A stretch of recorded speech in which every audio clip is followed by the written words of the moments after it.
Good day and welcome to my YouTube channel. I'm Archie Francis Deban. So today we'll be continuing from our carbohydrate chemistry where we stopped the previous time.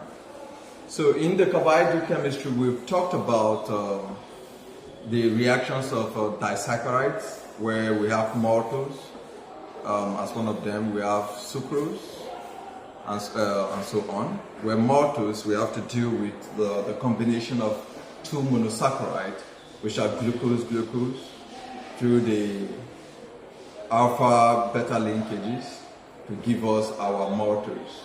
And we still remember the reaction. Probably I'll just do one example so that we'll refresh before we go fully back into the reactions of carbohydrate or reactions of sugars. So let us look at that glucose, probably the maltose, all right? So now I have my glucose here.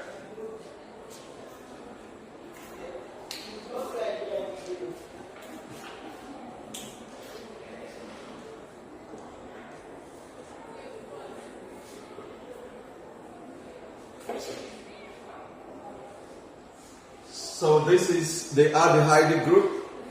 So this, we have 1, 2, 3, 4, OH, and OH.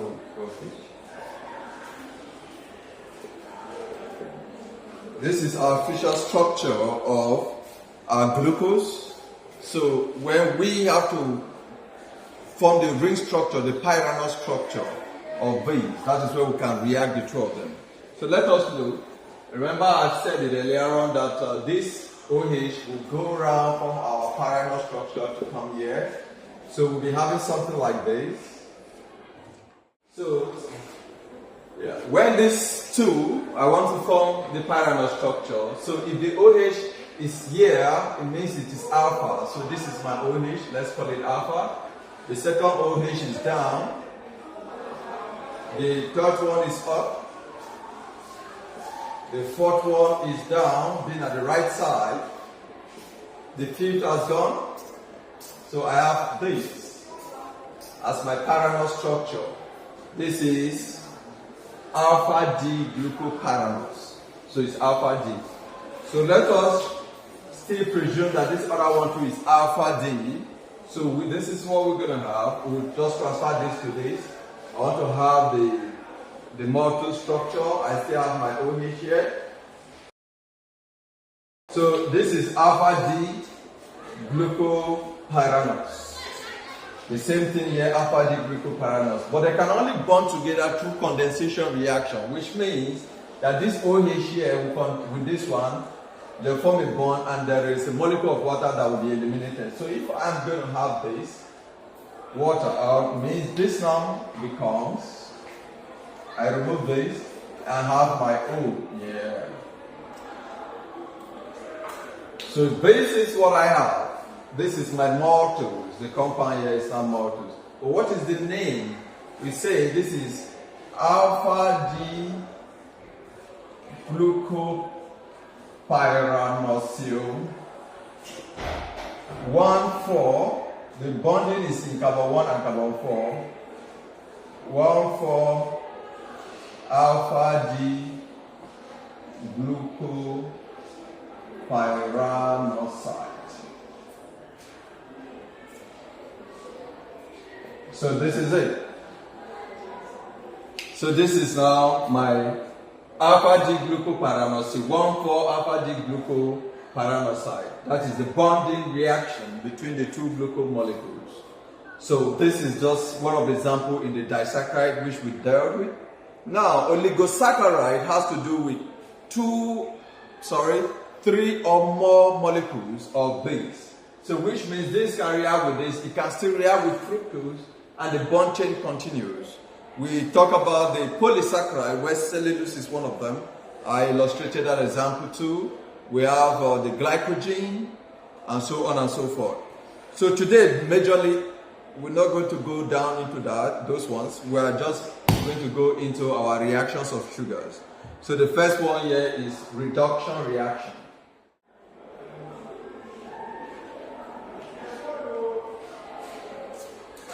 In reduction, The reduction of an aldohexose with sodium borohydride to give a 1, 2, 3, 4, 5, 6 hexane hexanol. Other reducing agents also work. So we are going to see how sodium borohydride react with an aldo sugar, let's call that one glucose, to in the presence of water perhaps, to give us what we want. So let's check that. This is our glucose.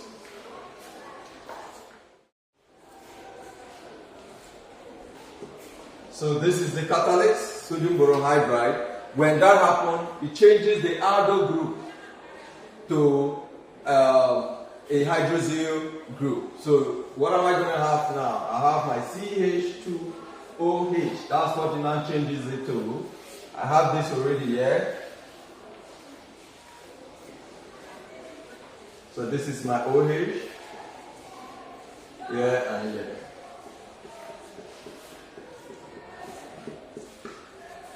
So from glucose, in the presence of sodium borohydride and any reducing agent, probably we use water, and we are having that. We say we have 1, 2, 3, 4, 5, 6 hexane hexanol.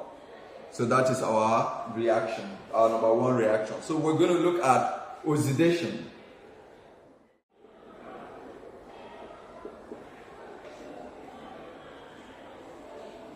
So in oxidation, I said earlier on, that mild oxidation converts only the aldehyde into a carboxylic acid. Now, the primary and secondary hydroxyls are not touched. They remain the same. The reagent of choice is bromine in water, so we use bromine water. So mild oxidation, when I apply a mild oxidation, it changes this aldehyde group into a carboxylic group. Alright? And that, if I'm using glucose, it becomes what? Gluconic what? Acid. Let's check one. So this is my glucose.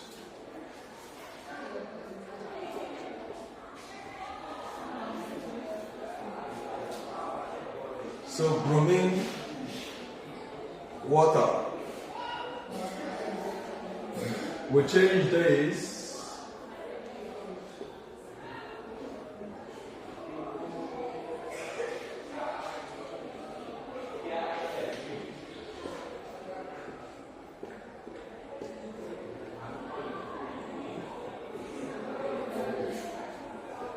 So this is my gluconic acid.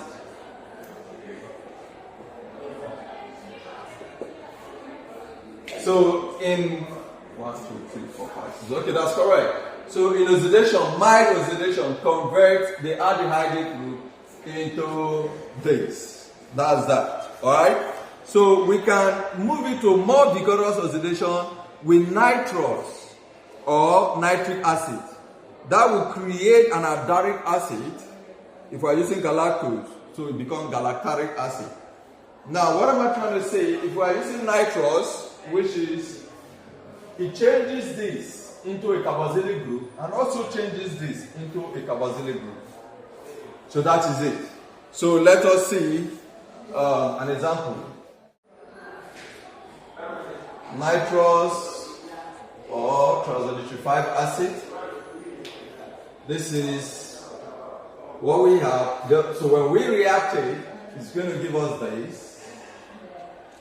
It changes the both group, the OCHO group and the OH group, this group and this, it changes them directly into carboxylic group.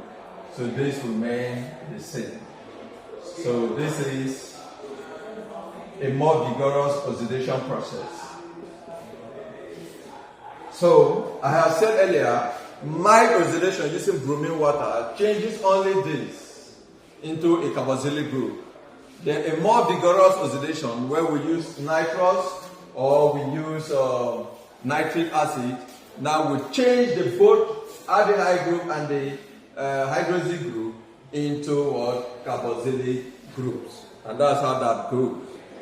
So we are going to look into ether and ester formation. So we say alcohols can be made into ethers by the treatment of the sugar with methyl iodide and silver oxide. So we use methyl iodide and silver oxide and see what we get.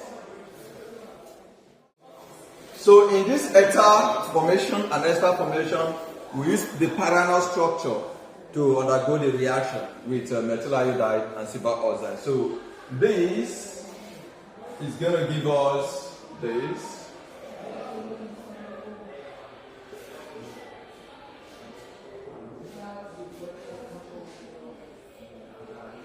So I have this.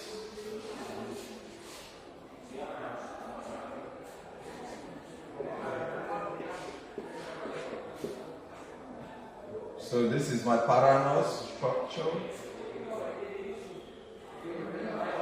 So let me say I have this.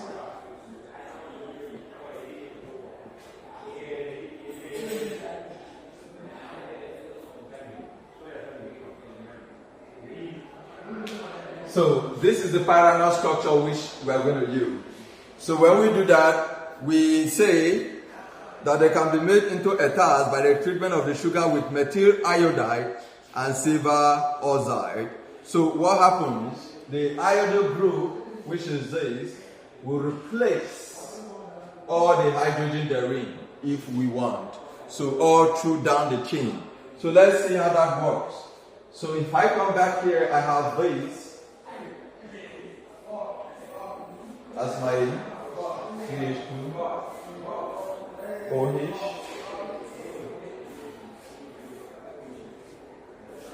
So from the first here I have OH. So the O is there, the oxygen will be gone. So I have CH3 here. So here was my hydrogen officially. Here I have OH, so become OCH3. My hydrogen is here. Here OCH3. My hydrogen is here. Here the OCH3, my hydrogen is here. This gives us what we need here. And here OCH3. So this is what we get when we react that. So muscle treatment of an aldohexose with benzyl chloride, okay, and potassium hydroxide result in the formation of a tetraether.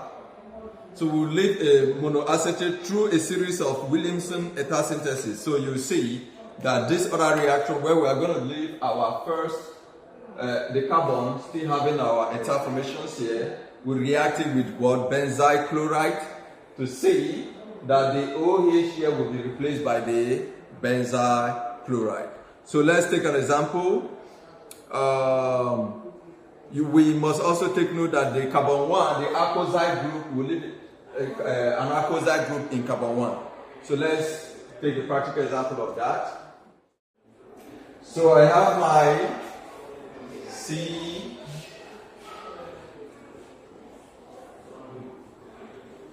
okay,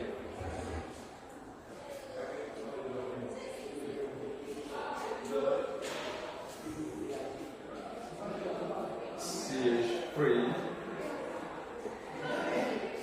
okay, that's 1, 2, yeah, officially is OH,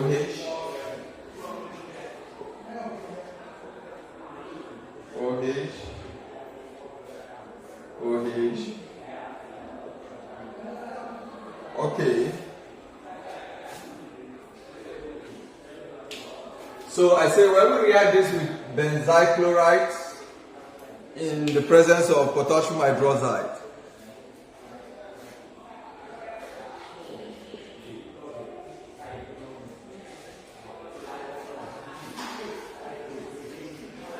so this is it, benzyl chloride presence of this.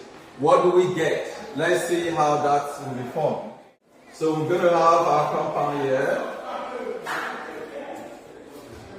In the first one, just like the other, we still maintain the alkoxide group, which is still here in our CH3. And here I have my hydrogen officially. So 1, 2, 3, 4. Let me make it a little bigger.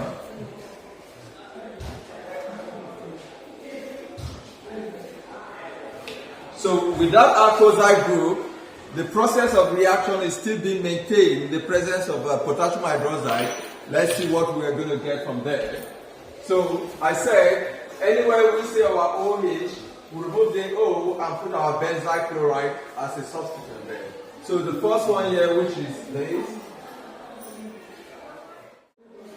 and the last one here is CH, okay, CH2O, CH2, and my benzene will be formed.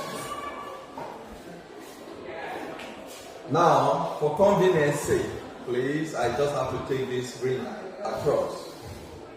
So let's presume we haven't seen it here, and we got to move it across board. So this will come this way, and this is it, and here we have it linked. So, like I said, the alkoxide has been replaced. We have the alkoxide group which is still stagnated, but in the presence of potassium hydroxide with benzyl chloride, that's what we have, all true. Now, similarly, like I said earlier on, reactions with acetic anhydride or acetyl chloride will produce a polyacetylated compound. So if I use acetyl anhydride, which is my AC2O, in the presence of any acid catalyzed reaction, I will still have the same thing being substituted all through. So let's see how that works. So I have this.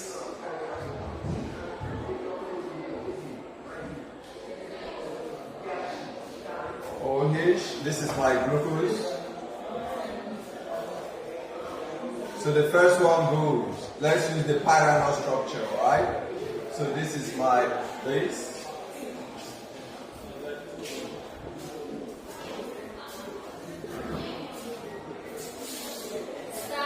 So this is my pyranol structure of glucose.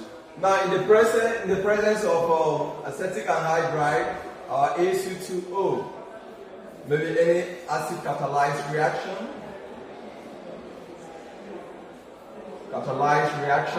Let's see what we're going to get.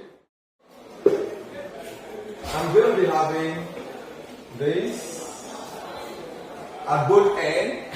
Obviously, this one is going to go to give me my pyranol structure. So I'm trying to make it large.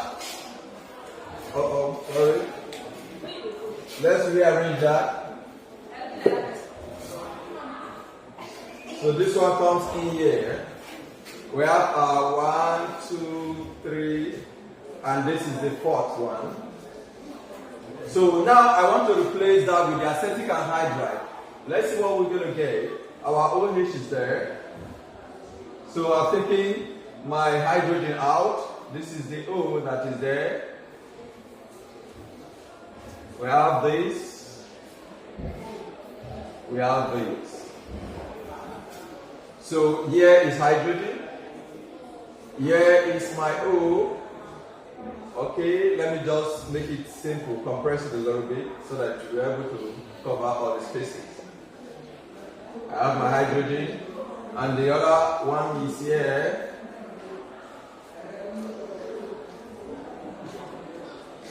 A hydrogen, here OC double bond CH3, H2.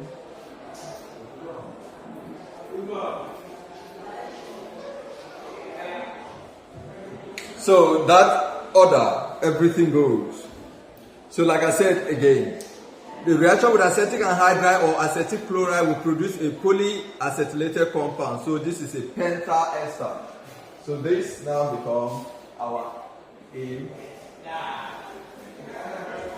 penta-ester. So this trend continues. Let us move to the another one, the Kiliani-Fischer synthesis. So let's do that. Kiliani-Fischer synthesis is a method of lengthening the chain, the carbon chain in the reactions. So if we use a D-ribose with cyanide followed by catalytic hydrogenation and hydrolysis, generate two new sugars, the D-allose and D-atrose, as the case may be. So let us see how that can be. We'll use a ribose, which is 5 carbon atom.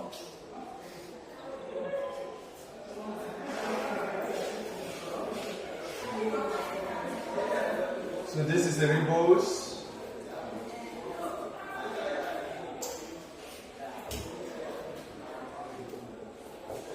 So with my ribose, I proceed with cyanide, reaction with cyanide. I will have my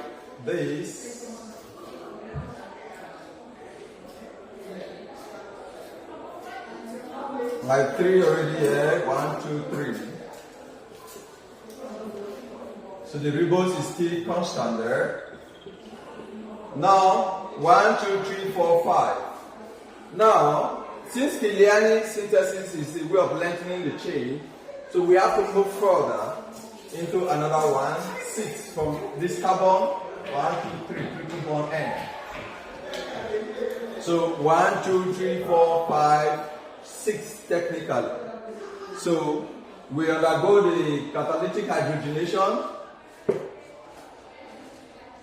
which we have our H2 lead.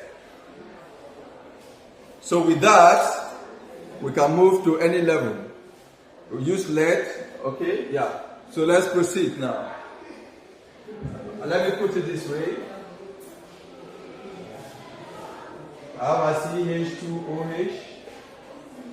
Okay, down here I have 1, 2, 3.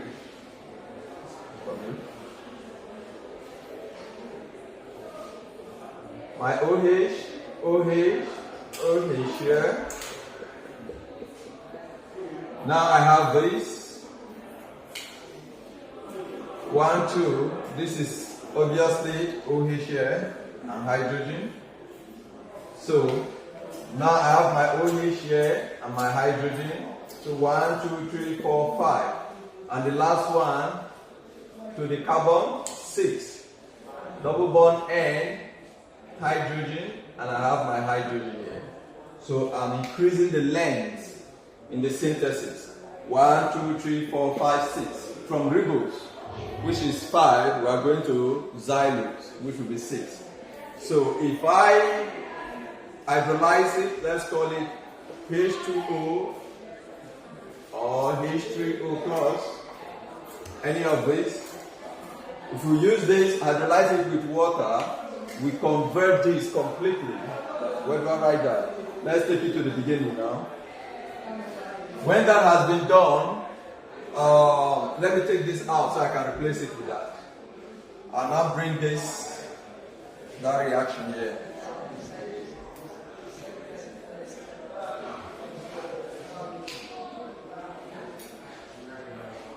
This reaction comes here. I will now have my CH, this CH2OH, 1, 2, 3, 4, and I have a xylose.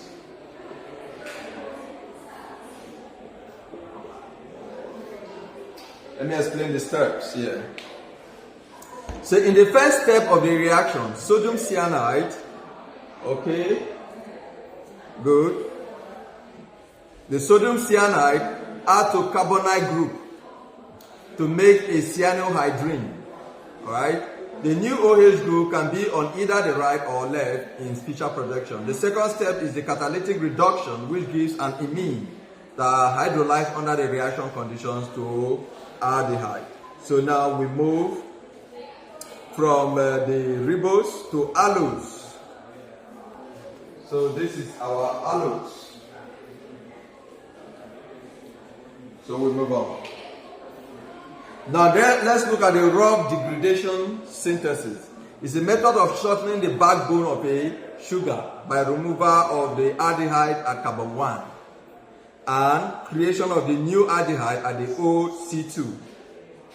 In the example, we are going to use calcium salt of D-galactonic acid and we'll treat it with ferric ion and hydrogen peroxide to give D-xylose. So the process is almost the same, where we're going to use a galactose, no problem, bromine water, which is supposed to give us our COOH, but it's this one right going to give us COOCA, because we're also going to use calcium hydroxide in the process. So when that happens, we have a calcium salt of galactonic acid, in the presence of ion, we get what we want. Just that. Iron sulfate, we get our stuff. Ruff degradation. So I have this.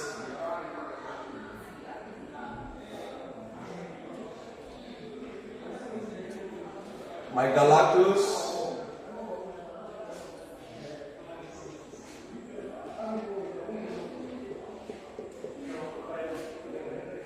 So we are going to use bromine water and calcium hydroxide. So here we're going to have my CH2OH here, 2, 3, 4. So here officially we're supposed to have OOH if it were to be this close. So I have my calcium here, plus. And the others maintain the same.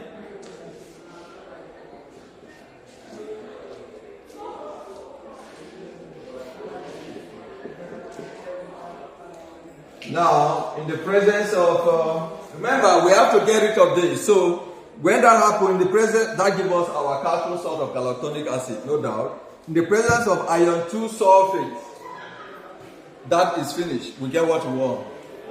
The presence of iron 2 sulfate, SO4, we have 3 here. It gives us 1, 2, 3, 4, 5, 6. Will now give us straight up to have CH2OH. Here become our CH, the adenine group is repeated there, and the others continue. So we have 1, 2, 3. Alright? So the first one will come down here, we have others. So we have our OH here, OH here, and OH here. So I have 1, 2, 3, 4, 5. I put them all on this side. So that is a clear example of what we are looking for. That is a lysose. So in Ruff degradation, we reduce the carbon chain. And in the Kiliani-Fischer synthesis, we increase the carbon chain. Then in oxime formation, oxime we use, okay. So I have, let's call it my glucose is here.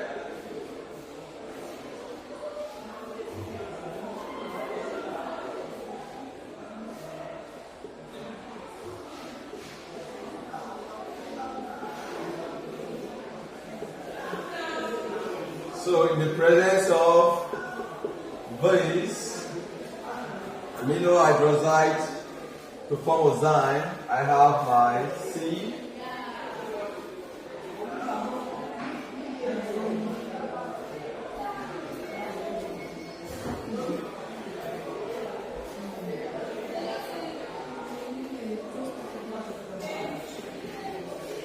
Now, remember, I'm bringing this in. Okay, so I have my double bond N. I have hydrogen here. 1, 2, 3, 4 for this. And I have my OH here. And this is oxime. Oxime is formed. So far, we've been able to show how to carry the various reactions of what? Sugars. And we've been able to carry out almost 6 of them. We talked about the ester and ester formation, which is a little complicated. The Kiliani-Fischer synthesis, the Ruff degradation. These are important. Reduction and oxidation. We know how important these reactions are. So in the course of studying this thing, aside the part where you know your monosaccharide, your disaccharide, the oligosaccharide and their reactions, it is also important you understand the bone chain, the structures of this monosaccharide, like the glucose, the fructose, the galactose, the mannose, the ribose, allose, xylose, and so on and so forth. In as much as you have them within your graphs, I don't see you having any issue when it comes to reactions of carbohydrate or anything about carbohydrate chemistry. So do justice to yourself by going through our work, what we've done so far. I guess so well you'll be glad. Have a nice day. Thank you.